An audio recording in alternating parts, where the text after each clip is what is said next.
السلام عليكم واعية، جاتكم موضوع جديد بعد ما كنا هضرنا على تتبع الميزانية وكيفاش نخلو الميزانية تاعنا تحت المراقبة تاعنا في الشهر ونصلحوها داخل الشهر. 20% تخطيط و80% متابعة، ونديرو تصليحات في الشهر، وعندنا كل جمعة جلسة تاع 5 دقائق مع الميزانية تاعنا.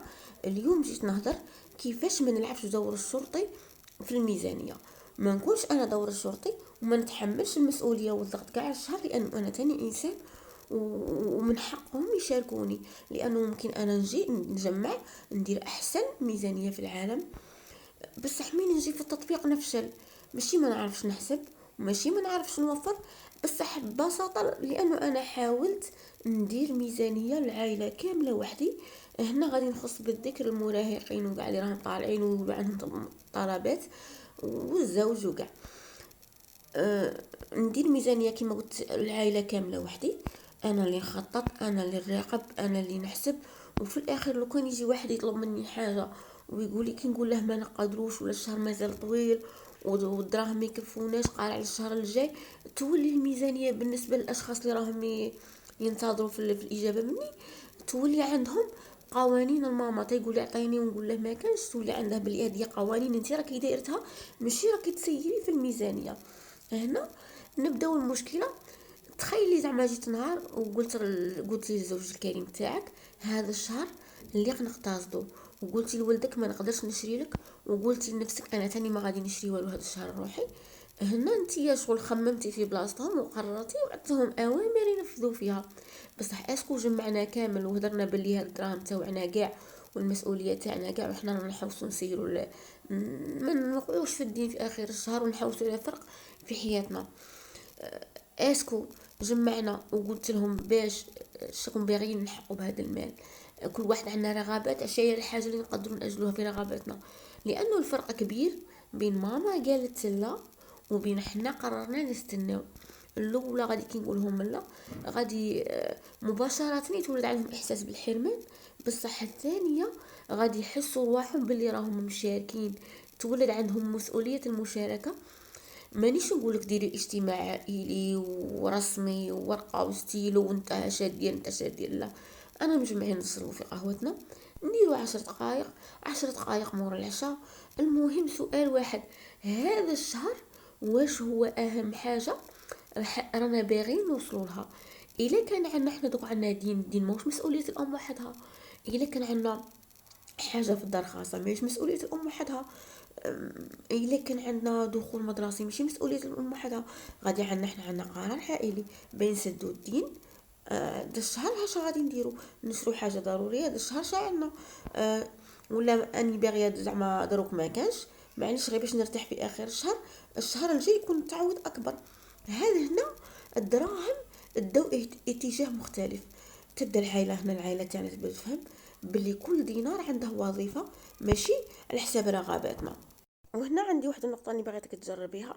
بدل ما تقولي لهم لازم نقصوا الخرجات، قولي لهم عندنا مبلغ محدود وعندنا 3 حاجات رانا باغيين نديروهم، شنو نختاروا شنو نخيروا.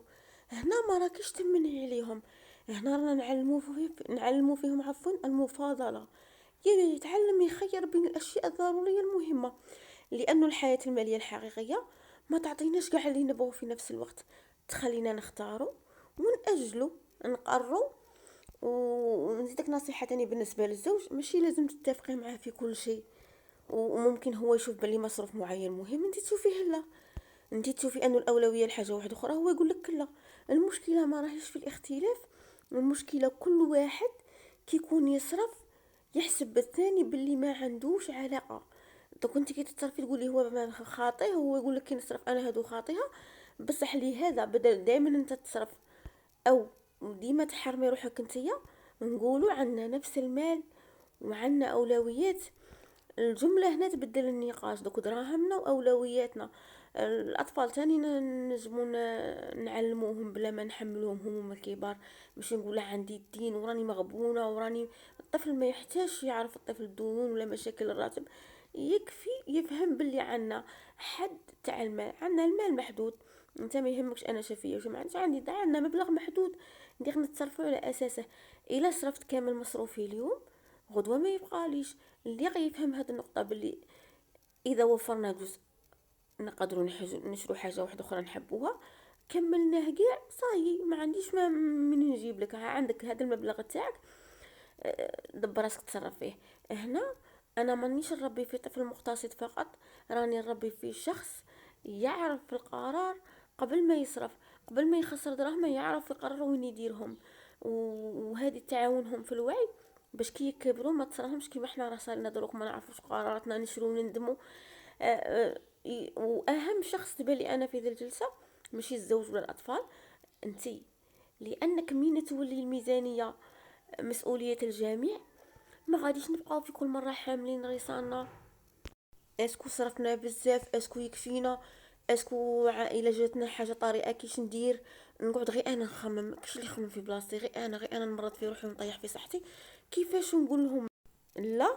ما يعنيش انه نتخلى على متابعه المال. انا كي غادي نقول لا نتابعوا كاع مع بعض ونجمعوا مع بعض ونتخذوا القرار، هذا ماشي راني غادي يعني بلي انا غادي نتخلى عن متابعه المال. بالعكس، بدل ما نكون وحدي في المسؤوليه، يولي كاع عندهم وعي مالي، كاع العائله تولي عندها واعيه بهذا الاتجاه اللي راني نتبع فيه. كي راني نقول لا، ما رانيش نحكم ولا نحرمك، راني نسير في ميزانيه. وفي الراي تاعي انا المتواضع، اجمل نتيجه للميزانيه ماشي انك كل شهر توصلي في التالي تاع الشهر وانت عندك مبلغ كبير تاع مال. لا، اجمل نتيجه هي انك توصلي لنهايه الشهر والعائله تعرف علاش صرفنا، علاش اجلنا، علاش اخترنا. لانه المال داخل البيت ماشي مسؤوليه للشخص واحد برك اللي يمسك الورقه والقلم. المال قرار عائلي. نجربوا هذا الشهر سؤال واحد فقط: واش هو الحاجه اللي رانا باغيين نحققوها كامل مع بعض هذا الشهر؟ دائما نلقاو حاجه رانا باغيينها كاع وتشترك، ونقدو ناجلوا حاجه واحده اخرى. شوفي كيفاش تغير الهضره، تتغير على الدراهم داخل الدار تاعنا. وما نلعبوش دور الشرطي.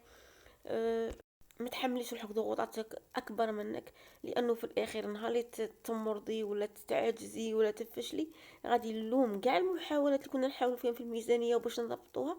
يجي اخر الشهر يصرى فشل ولا في الميزانيه تاعك، يقولك انتي.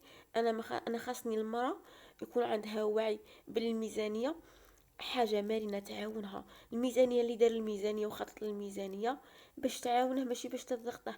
الميزانيه هي نصلحوا، الميزانيه نحاولوا. الميزانيه ماشي معناها انه احنا كيما ننجحوش فيها رانا فاشلين. الميزانيه هي اساس نبني عليه الحياة، على حسب ما نسهلها على روحي أكتر، ماشي نزيرها على روحي أكتر.